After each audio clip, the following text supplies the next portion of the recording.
Speaker, that have been issued in the process of moving this motion, had a disagreement with both claiming that the dead child belongs to the other, while the one that is alive belongs to them. And when they appeared before King Solomon, the wise judge made a decision that many of us do agree up to date, Mr. Speaker, that was incredibly wise and made the right decision in awarding the correct baby to the correct mother. Mr. Speaker, that is a duty that all the 47 delegations have today, to make a decision and see to which mother are you going to give Meru County. Because there is a part of Meru that is dead, there is a part of Meru that is alive. The duty that is before you, colleague senators, is to determine who has killed their baby and which mother should be left with which baby. Colleagues, I do not intend to be long on this process because you all understand the constraints of time that we have, the very difficult decisions that we have to make tonight, and you know very ably that by the stroke of midnight, we need to have made certain conclusions, or at least have converted into the exercise of voting. Otherwise, Mr. Speaker, we will be forced to adjourn and wait until you gazette another sitting.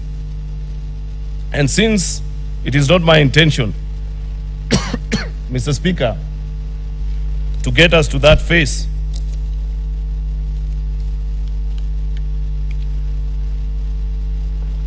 I want to humbly request my colleagues to take time and think about the citizens of Meru as you make your final determination on how this matter should continue.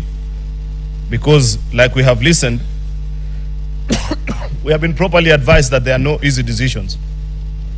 Whether to impeach or not to impeach, each leaves us with a very difficult situation. In fact, in the course of consultations, many senators have walked up to me and suggested that, Majority Leader, why don't we as a House invoke Article 192 of the Constitution and just ask the people of Meru that they have a fresh start, that you send all these people packing and have the county dissolved. And perhaps after that realization, then the people of Meru can enjoy the fruits of devolution. It's not an easy decision. It's not an easy task that is ahead of us. To save or not to save is not just about whether you have been convinced or not convinced, because every decision that you make, when you eventually press the button to vote either yes, no, or even, I'm afraid, Senator Sifuna, even abstain has consequences today, unlike in other occasions. Colleague senators, this is a moment. I know that each of you pensively sat down, listened, and has reached a decision. But I'm willing to be convinced, and I guess that is the exercise that you're about to make in the next 1 hour. Listen to whatever points you have picked out from the trial that has gone on here, and hope that on any of the 7 charges that have been presented, it will be good to hear from you. Do you agree that all charges have either not been substantiated or some of them have been? The eventual point that I make, Mr. Speaker, is that eventually Meru will still need us, even after this vote, dear senators. When we conclude on this exercise and the vote tonight, it is my humble submission, Mr. Speaker, that we will still need to retreat and think through what options are available for that particular county. I am particularly troubled, Mr. Speaker, because, to be sincere, I never knew of all those happenings until I saw the videos today. We must speak and condemn some of the things that we have seen in that particular video. I am a father of 2 girls, Mr. Speaker, and I'd wish to leave a safe and a better haven for my daughters eventually when I am out of leadership. Some of the things that we have seen, either leaders say or do, I'm afraid, Mr. Speaker, that is not the kind of world that we want for our sisters, for our mothers, for our daughters, for our wives. And I hope, Mr. Speaker, that because these videos have been brought to fore, it should not just end here in the Senate. I strongly believe that it is within the mandate of the Ethics and Anti-Corruption Commission, because these are ethics issues. When leaders say certain things about each other, EACC needs to pick cue and begin to question us so that we behave better and move from this kind of corruption of our moral fiber of our society. With those many remarks, Mr. Speaker, I beg to move and request the leader of minority, the Honorable Retired Justice Stewart Madzayo, to second this motion. I thank you, Mr. Speaker.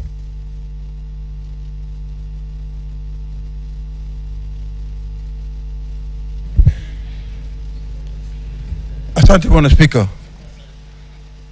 Bwana Spika, kwanza nataka kuwashukuru maseneta kwa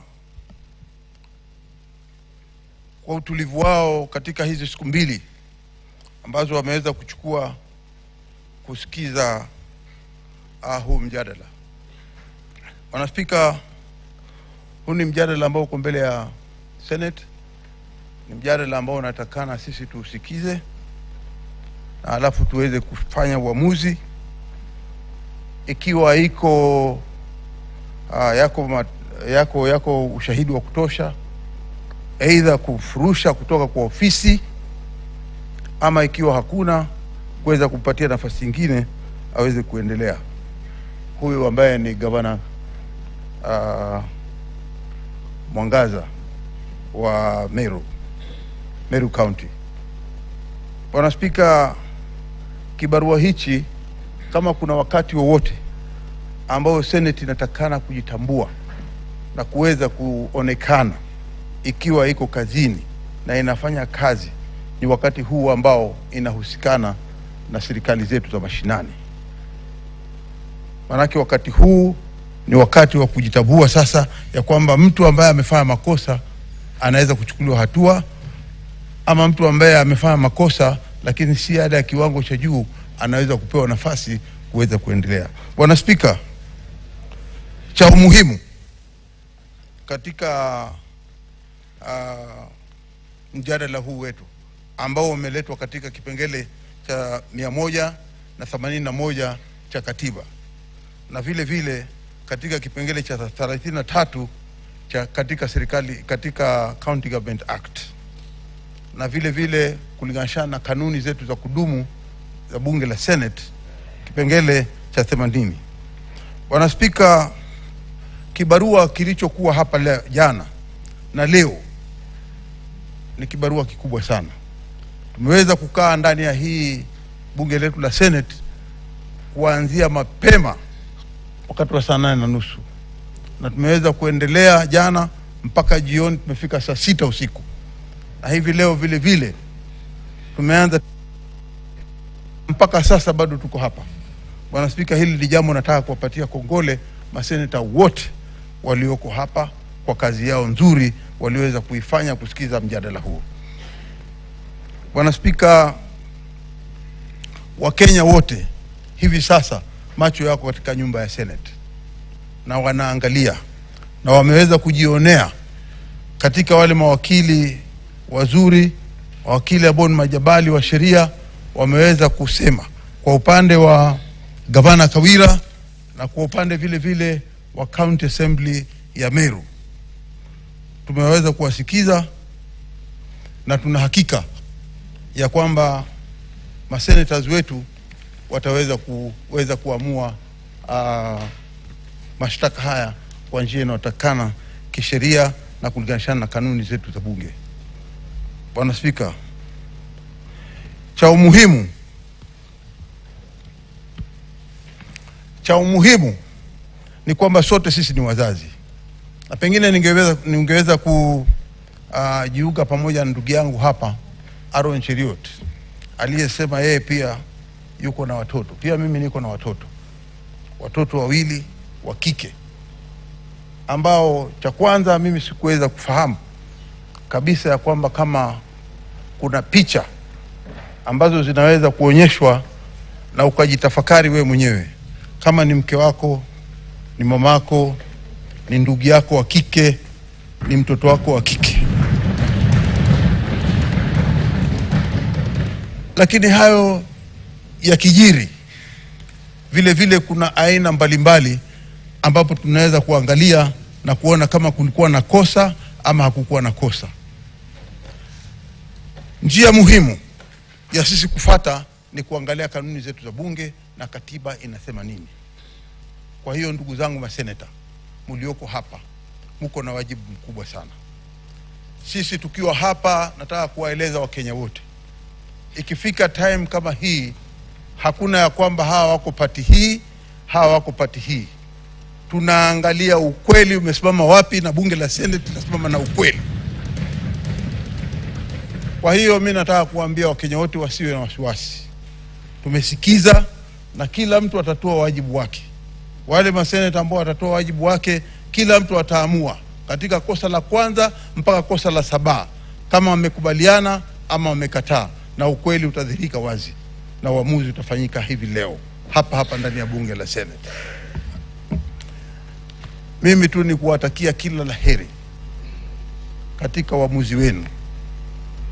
Uamuzi wenu na imani nao ya kwamba Wakenya wote kuanzia leo watakuwa na imani na bunge la Senate. Asante sana Bwana Speaker.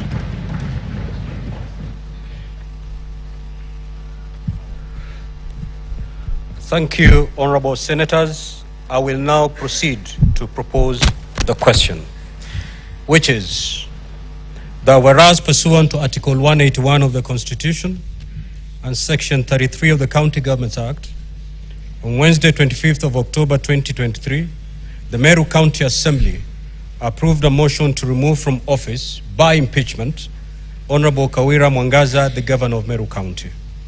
Whereas by a letter reference M-Cares volume 4/43, dated the 26th of October 2023, and received in the office of the Speaker of the Senate on Friday, 27th of October 2023, the Speaker of the Meru County Assembly informed the Speaker of the Senate of the approval of the motion by the County Assembly, and further forwarded to the Speaker of the Senate documents in evidence of the proceedings of the Assembly. Further, whereas pursuant to Article 181 of the Constitution, Section 33 of the County Governments Act, and Standing Order 80 of the Senate had the County Assembly on the grounds for removal from office by impeachment of Honorable Kawira Mwangaza, the Governor of Meru County. And further, whereas pursuant to Article 181 of the Constitution, Section 33 of the County Governments Act, and Standing Order number 80 of the Senate, the Senate also had the Honorable Kawira Mwangaza on the grounds for a proposed removal from office by impeachment as the Governor of Meru County. Now, therefore, pursuant to Article 181 of the Constitution, Section 33 of the County Governments Act, and the Standing Order 80, the Senate resolves to remove from office by impeachment the Honorable Kawira Mwangaza, the Governor of Meru County, on the following charges. Charge 1, misappropriation and misuse of county resources. Charge number 2, nepotism and related unethical practices. Charge number 3, bullying, vilification and demeaning other leaders. Charge number 4, illegal appointments and usurpation of statutory powers. Charge number 5, contempt of court. Charge number 6, illegally naming a public road after her husband. And charge number 7, contempt of the County Assembly. Now, honorable senators, we may now proceed to debate. What is your point of order, Senator Cherange? Mr. Speaker, as per Standing Order number 111, I propose that we move limitation of debate and allow each and every senator to speak for 3 minutes. If you can push that one up to around 11:25, Mr. Speaker, sir, then between 11:25, by at least we give also chance governor to reply, and from around 11:40, Mr. Speaker, we can now move to vote so that we don't run afoul of the Gazette notice that you issue, and we are able to finish under today so that we don't need to Gazette another day. Mr. Speaker, I propose and request Senator Wambua to second.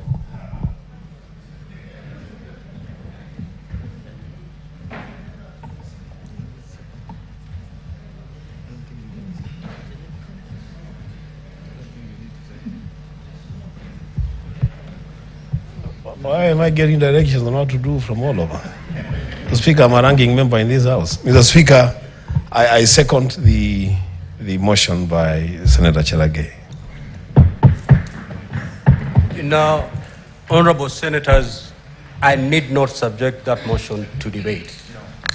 I will proceed to put the question, which is, as many as of that opinion say aye. As many as of the contrary opinion say nay. The ayes have it. So 3 minutes per senator speaking. The Honorable Enoch Wambua. Good. Hey. Mr. Speaker, I will try to say a lot of things in 3 minutes. First of all, Mr. Speaker, I want to go on record on this impeachment motion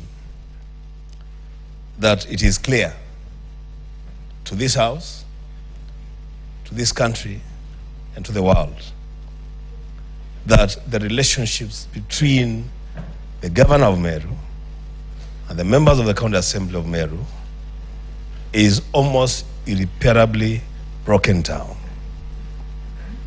The Speaker, in the words of one of the lawyers, there is a state of madness in Meru. The Speaker, the parties before the Senate to process this impeachment motion have come to us seeking justice. And that is what they must expect. Justice for the parties and justice for the people of Meru. The Speaker, this Senate must decline the invitation by any party to take sides and move in a direction for whatever reason. This Senate, the Speaker, was available to the parties. They had an opportunity to approach the Senate Standing Committee on Devolution to settle their issues. They passed that opportunity. Both parties, the Speaker, have treated this House and these members and the millions of Kenyans that we represent to a charade of accusations and counter-accusations, all aimed at self-preservation and serving certain political interests. The Speaker, I'll just give 2 examples. The County Assembly of Meru has come to this House with allegations of relatives of the governor being used to embezzle county funds. When that matter was put to test, the evidence on record by the County Assembly is that 1, it is in the public domain that these are relatives of the governor. And secondly, the Speaker, they said that we have seen them take photos. And from those photos, there's a display of public affection. How are we in Kitui supposed to make a decision on the relationship between the governor and our sisters on account of a photo that I don't even know where it has come from? The Assembly failed a basic test to just draw a family tree and show us the relationships. The governor herself, Mr. Speaker. Your time is up. Senator Boni.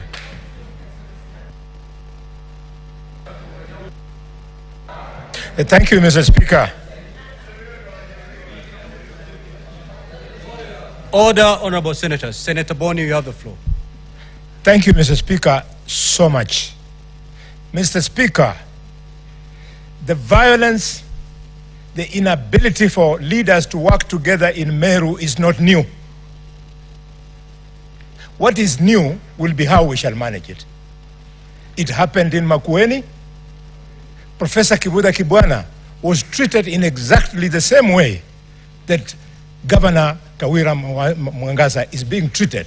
And he ended up being the best performing governor in the Republic of Kenya. Mr. Speaker, sir, the only thing we got from the impeachment of Nairobi was to be settled with a debt of 250 million shillings for the Green Park terminal that has never been used, that will never be used. Impeaching governors is not always the best solution. Mr. Speaker, sir, Kiambu, the second richest county in this republic, lost 5 years because this Senate was in a hurry to respond to political feelings outside the Senate, and they brought problems in Kiambu for 5 years. Finally, Mr. Speaker, I want to appeal to lawyers of the Republic of Kenya. When you are a lawyer, it doesn't mean you are everything. I have listened to the presentation of Dr. Thiangulu, my own friend, about the evidence of IFMIS. I'm shocked, completely, Mr. Speaker, and as the longest serving chairman of public accounts in the Republic of Kenya, I can confirm that I know IFMIS. Mr. Speaker, if you indulge me, no IFMIS report comes out with one transaction, impressed, up to the end. No. IFMIS report, Mr. Speaker, comes out with what was spent on interest and what was spent on other expenses. And Mr. Speaker, everything that comes out on IFMIS does not turn out to be genuine. There is something at the end of IFMIS, Mr. Speaker, where the IFMIS report rejects. Mr. Speaker, if we go by that report without subjecting this to an audit report. Your time is up. Your time is up, Senator Boni. You're off record. You're off record. Senator Cavindu. Order. Order, members. Order, members. Order, member. Order, Senator Boni. Order. Senator Boni, kindly take your seat. Order. Order, honorable senators. Order. Senator Boni, Senator Mundigi. You will be watching this session from your lounge if you proceed that way. Senator Cavindu, proceed. Thank you, Mr. Speaker, for this opportunity. I want to say that it has been a good time to listen to both parties, the County Assembly and the governor's side. But, Mr. Speaker, if I may be very honest, if there's a day in this house I was disappointed, is today. Because when I listened, these are issues that would have been solved at Meru level. Those are not issues to be brought to the Senate, because there is no weighty issues that cannot be solved at Meru. The only issue that was very heavy for me is the abusive words that those men used on the governor. I cried. I didn't know what to do. I wanted to walk and go because I could not bear watching the abusive words that were being used to the governor. We are women, yes. We are educated, just like the men. Who is that who set an alarm to wake up to go where? Can you hold that time for Senator Cavindu? Yes, please hold the time for senators, me. put your phones on silent mode. Mr. Speaker, we are women. We are women, we have daughters, and we need to be given space in political arenas that we may also portray our potential like any other person. We are leaders and we can lead, but we don't need this kind of bullying, because even if, you know, if we are given space, we can work. People of Machakos today ask me, was this potential within you all those years? Because of what I do. I am sure the way I've seen the MCIs working with the governor, if they are given humble time and no insights from anywhere, they can work and they can deliver. Mr. Speaker, I'm very disappointed, and I don't see anything that can make anyone go. Thank you, Mr. Senator Ali Roba.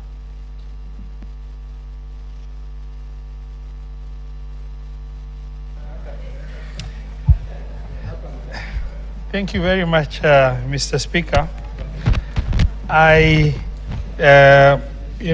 We've listened for the last 2 days on issues that have been raised by the National Assembly, County Assembly of Meru and the governor's team. And as an experienced governor, I've listened very keenly on issues that touch on the running of the office. And I've picked 3 very critical issues that came to light. And also, as I watched the premeditated position of leaders within Meru, that came out very clearly in terms of, a position that really indicated that the governor has become an unwanted person, and at whatever cost, they needed to get rid of her. That has also come out extremely clearly. And, as I listened very keenly, the examination and cross-examination, and because we used the plenary format, the senators were just at the mercy of trying to internalize what is being shared and the cross-examination that was being shared. And the time to cross-examine was not sufficient for us to get out the information that was required. However, it has been, in the last one year and few months, we've handled 3 impeachments in the Senate. By far, this will be the most difficult, the most testing in terms of conscience and decision for the senators in this House. However, what is in question is a very weighty matter, regardless of which direction we are going to take as senators. I don't see a solution ahead as a governor who has served for 10 years, whether the governor is impeached or the impeachment of the governor is not approved by this House. I see sadness moving forward regardless of whichever way we're going to vote. And that has been consciously the most disturbing position for me as a leader who has served as a governor for 10 years. Because I've said, if we go this way, what will be the result? If we go this way, what will be the result? And I don't see light at the end of the tunnel. Senator Leama.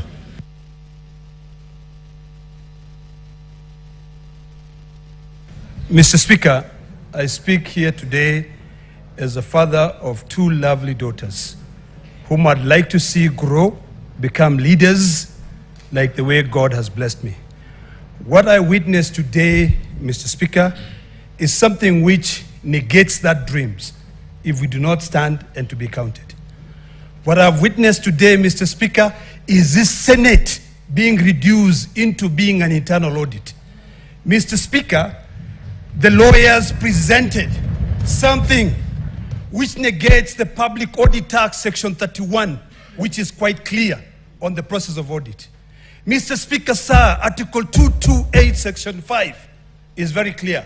It says the controller of budget shall not authorize any withdrawal of funds from the county revenue fund unless she's satisfied that that withdrawal is authorized by law. Mr. Speaker, sir, we've been entertained by a charade of just nuendos.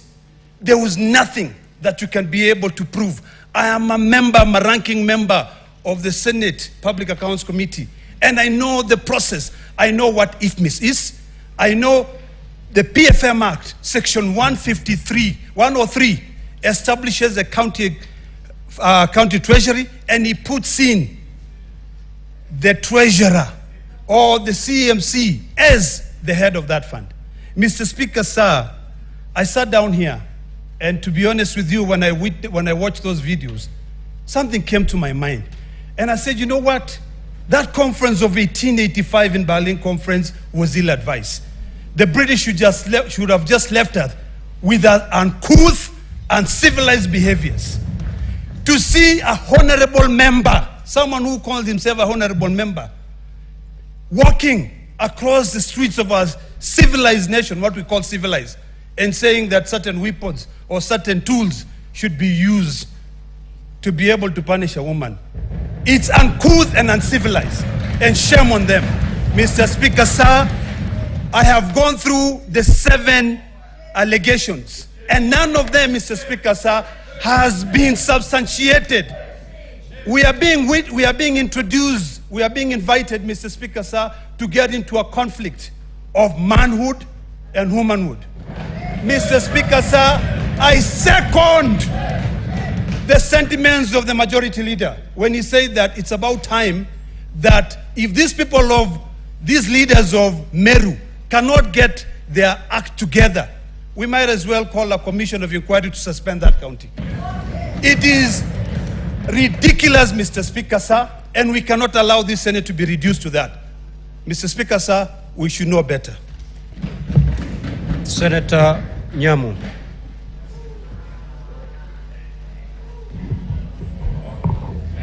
Thank you, Mr. Speaker. Mr. Speaker, I have listened very carefully to the submissions from both sides since the beginning of this matter.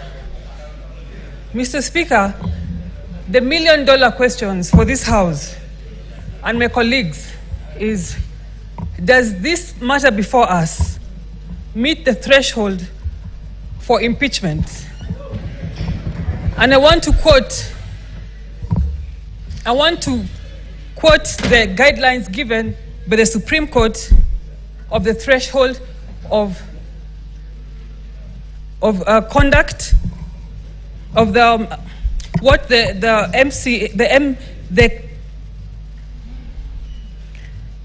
counsel for the county assembly alluded as gross misconduct.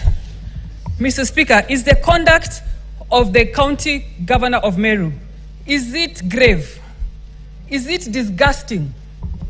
Is it heinous? And is it audacious? And all that appertains gross misconduct?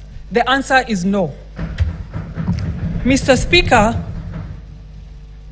we must not, as a House, drown in the murky waters that is Meru politics. We must be very careful that we do not drown as a House in those murky waters. Mr. Speaker, the MCAs of Meru have failed to demonstrate that they can be independent and they can make decisions that are not influenced from outside. And we must not join them. Mr. Speaker, I want to say tonight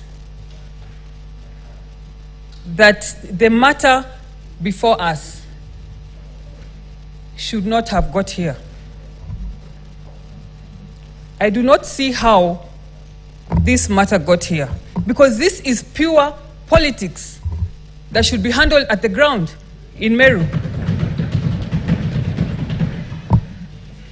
I am very saddened, I am very disappointed, and I am not going to be part, let it be known, by those I am disappointing tonight, that I cannot be, as Senator Karen Yamu, I am not going to be part of ending a young career of the woman governor of Meru simply because she did not take a tea invitation from so-and-so. She does not get along with whoever. We're experiencing that in Nairobi. Your time is up. Your time is up. Senator Kajang. Order. Order, senators. Order. Order, senators. Can Senator Kajang be heard in silence? Senator Kajang. Mr. Speaker, I first want to congratulate the County Assembly of Meru. They have done their constitutional mandate. And if this parliament did half of what the County Assembly of Meru has done over the last 1 year, Mr. Speaker, the cost of living would be much lower. And some people will not be living in the houses they are living up on hills. I want to congratulate the County Assembly of Meru that whatever the outcome of today, they should not go home feeling that they did the wrong thing. They undertook their constitutional mandate. Mr. Speaker, today we are damned if we do, we are damned if we don't. Let me make it clear. The misogyny that has been demonstrated in some of the videos, the chauvinism, the incitement to tribal hatred has no place in a modern Kenya. And Mr. Speaker, those are things that we should not be massaging.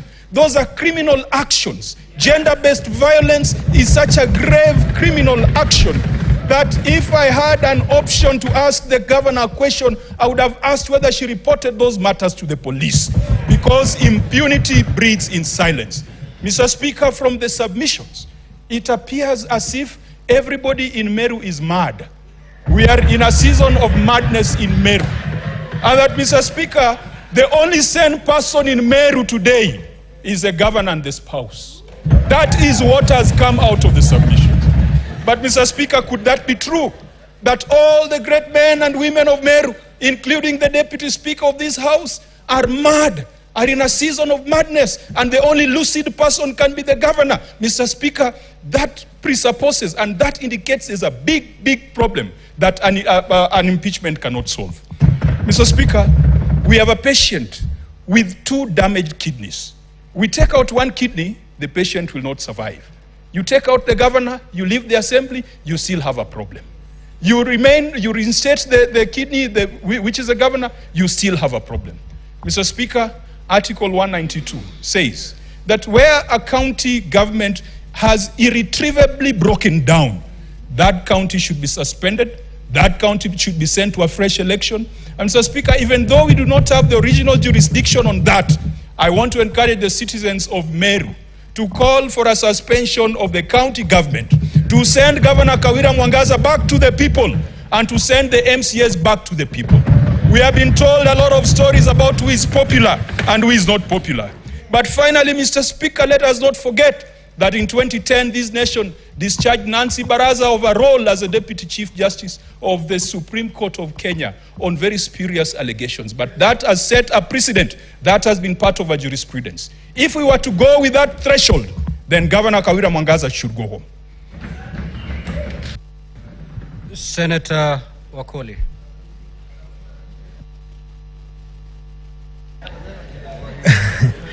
Asante Mheshimiwa Spika. Nashukuru sana kwa nafasi hii ambayo nimepewa kujadili hoja nzito za usawa, haki na ukweli. Mheshimiwa, ukipewa nafasi kutafuta amani kati ya wendawazimu wawili, unashindwa utaanza vipi? Ama iwapo wewe ni mhubiri na unamuombea mwendawazimu, Mheshimiwa Spika, utafumba macho ukiomba ama utayakodoa macho pima ukiomba? Hiyo ndio hali tumo sasa. tunakashifu matamshi mabaya dhidi ya wanawake, lakini pia lazima tukashifu matendo mabaya yanayotendwa na wanawake. Iwapo kuna ubadhirifu wa pesa, lazima tuseme. Iwapo kuna matusi dhidi ya wanawake na jinsia zao, lazima tukashifu. Iwapo viongozi hawawezi kaa pamoja na kujadiliana, lazima tuseme ukweli. Kwa sababu sisi katika jamii yetu tunasema maji yasipotifuliwa hayawezi tulia. Haya maji ya Meru yametifuliwa, Mheshimiwa Spika, lazima tuache yatokote na yatulie. Yamefika hapa Mheshimiwa Spika, yanatokota, lazima tuamue yatulie, watu wa Meru wasonge mbele. Haiwezekani viongozi hawa kusema yale wanayosema pasipo shinikizo ama kunyoshewa vidole na viongozi wengine. Iwapo wewe unasema ni bishop na unasema wenye wivu wajinyonge, ni mahubiri yapi tunaendeleza katika nchi ya Kenya? Lazima tuseme ukweli. Tumejadili mambo ya wahubiri wawe wa ukweli, viongozi wawe wa ukweli, na bado nitasema fisi aliambia mawe, hata tukinyamaza vipi mumesikia, na lazima tupige kura turekebishe mambo ya Meru. Asante sana Mheshimiwa Spika. Senator Mogeni.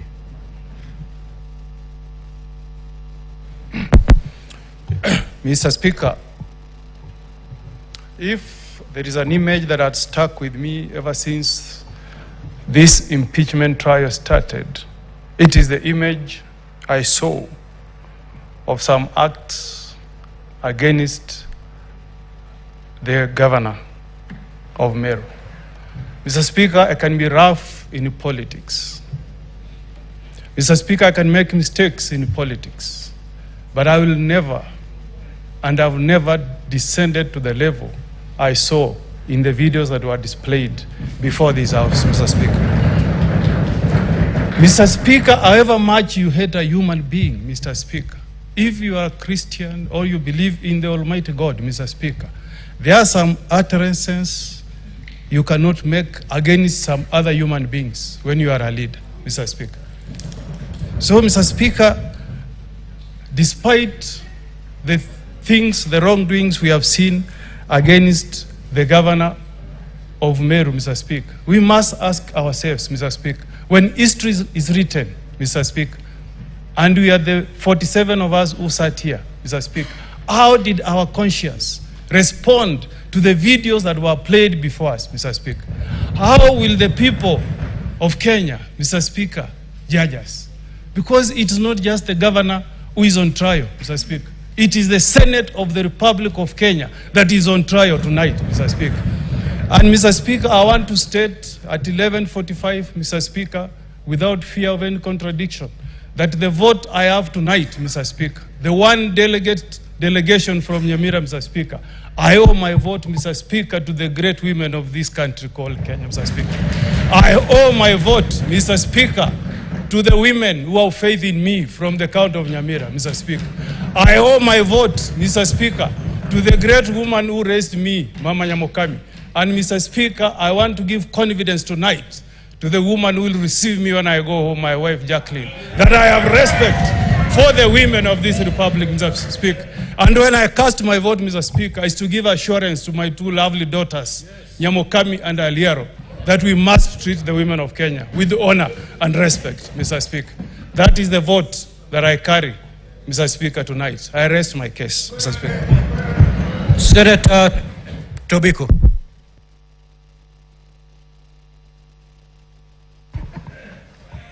Thank you, Mr. Speaker. Mr. Speaker, I thank you. And Mr. Speaker, throughout this impeachment petition, Mr. Speaker, I took my time to listen to both sides without trying to to give my advice to my sister, as was expected by many Kenyans and by many people in Meru. Mr. Speaker, the council for the county assembly, Thiangolu, has said that quite a number of charges were like repetitions of the same charges that were in the first impeachment, Mr. Speaker. Mr. Speaker, then I don't know whether this was just an appeal of what this House had already made a decision on, Mr. Speaker. They could be allowed by law, Mr. Speaker, but I don't think they should have then wasted the time of this House, Mr. Speaker. But, Mr. Speaker, because of time, my submission this evening, Mr. Speaker, is that there could be administrative omissions and commissions. But, Mr. Speaker, do they meet the threshold of impeachment, Mr. Speaker? As far as I'm concerned, these are non-impeachable offenses, Mr. Speaker. Mr. Speaker, what we have seen throughout these 2 days is hounding of a woman out of office through emotional abuse, through intimidation, through slander, Mr. Speaker, through threats on her life, Mr. Speaker. We have also seen tribal and ethnic profiling, Mr. Speaker, issues that I think NCIC should pick up, Mr. Speaker. And I would want, Mr. Speaker, to advise the Governor of Meru that whatever happens to you this evening, there are cases here that you should take to court, Mr. Speaker. This is very scary to aspiring women of this country. Mr. Speaker, I kept asking myself, is this what is awaiting the women governors in this country, Mr. Speaker? Those who will try to get into the political positions that are the domain of men in this country, Mr. Speaker. Mr. Speaker, I would say that what the county has continued to pursue is what the Angolu had mentioned the other time, that the election brought undesired consequences, Mr. Speaker. They must live with their choice, Mr. Speaker. As far as I'm concerned, the Meru people elected Governor Kawira Mwangaza, and the will of the people is supreme, and they must live with their choice for the next 5 years. Thank you, Mr. Speaker. Senator Sifuna. Mr. Speaker, on my first day in this House, I took an oath to protect this constitution. I'm sure the people of Meru will appreciate, because they also know about oaths, why I would insist on defending this document on every occasion. Mr. Speaker, under Article 94 of this constitution, I'm enjoined to be a protector of counties and the interests of their governments. And that is exactly what I'm going to do, whether I know anything about any of your counties, whether I have ever been there, whether I know anyone from there or not, because that is the oath that I took, Mr. Speaker. It has set a very high threshold for the removal of a governor under Article 181 on gross violation of the Constitution and the law, gross misconduct and abuse of office, or where there are serious reasons to believe that the county governor has committed a crime under national or international law. Mr. Speaker, my expectation from the county was to meet a case that demonstrates this particular standard that has been set by the Constitution. Now, there is one telling thing that came from the submissions of counsel, my good friend Siankolu, that in fact the motivation of the MCAs does not matter. I want to try and persuade this House that motivation is everything. The reason why human beings do things is absolutely critical to the doing of those things.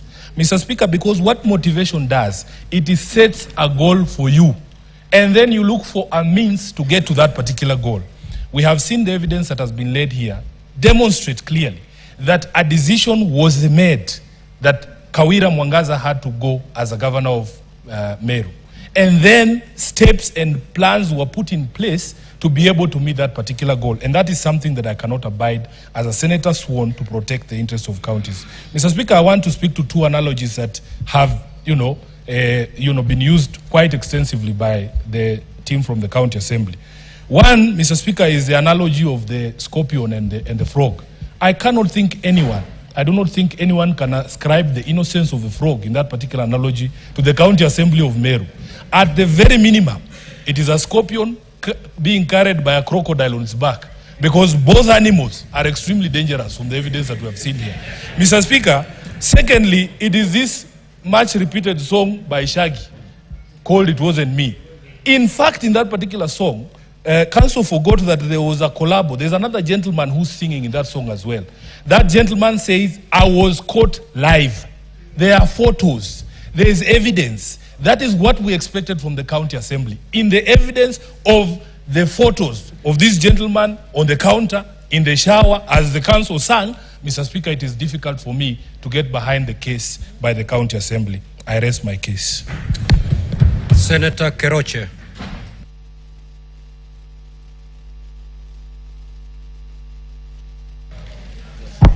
Thank you, Mr. Speaker, sir, for giving this opportunity. And for me, I agree. There's something wrong in Meru. There's something wrong in Meru County, the Moi County. But there's a saying that says, two elephants, when they fight, the grass is the one that suffers. In this case, the grass is the Meru people.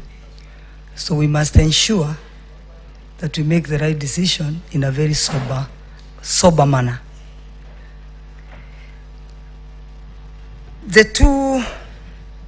Both parties, I can say both parties, their representation was not convincing, both parties. And whatever they brought in here, it is something I believe, as Senator Cavindu has said, could have been solved at the Senate. The two videos at Meru, the videos that we've seen, they've portrayed the Meru men be very sex abusers. But for me, I can bear witness that in Nakuru, we have over 5,000 Meru men, and they respect women. So in that video, please, I ask Kenyans just to know that it's only those Meru men that were in those videos that were, it's not on the Meru men.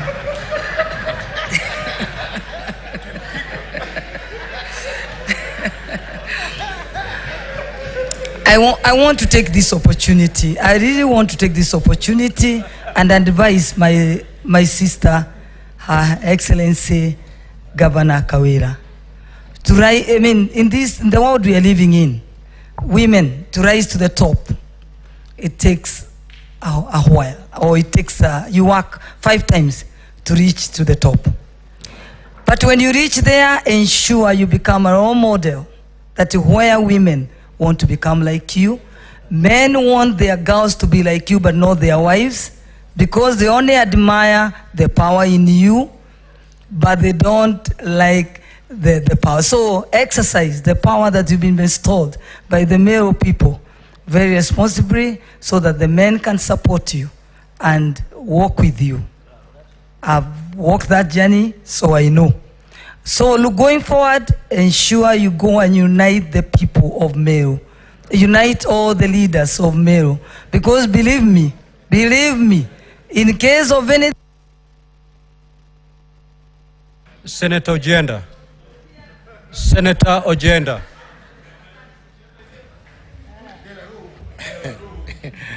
Thank you, Mr. Speaker, for according me the opportunity to make a contribution to the debate before the House on the impeachment of Senator Mwangaza under Articles 181 of the Constitution. Mr. Speaker, sir, it is clear that the 7 charges leveled against the Governor of Meru have a set threshold that must be established in now settled decisions of the Supreme Court on the impeachment of Governor Sonko, and set by the Court of Appeal on the impeachment of Governor Wambua. Mr. Speaker, sir, I participated in both cases. I've also had the advantage, Mr. Speaker, sir, of participating in the impeachment of the Governor of Wajir, Mr. Mohamud, who is successfully returned to office after impeachment. The threshold question, Mr. Speaker, sir, is therefore important, and I just want to address myself to that question. Mr. Speaker, sir, the charges included misappropriation and misuse of county resources, nepotism and related unethical practices, bullying, vilification, and demeaning of other leaders as set out under Article 75, 2 and 3, illegal appointments and usurpation of statutory powers, contempt of court, illegally naming a public road after a husband, and lastly, contempt of the county assembly. It is imperative that the threshold set, or that should be set and as properly defined in the Sonko case, should be above, somewhere above the doubt, and somewhere below below the threshold required for criminal trials. But Mr. Speaker, sir, turn to the effect of impeachments, and this is what should guide this assembly in voting. The effect of an impeachment is to permanently bar an individual from holding any public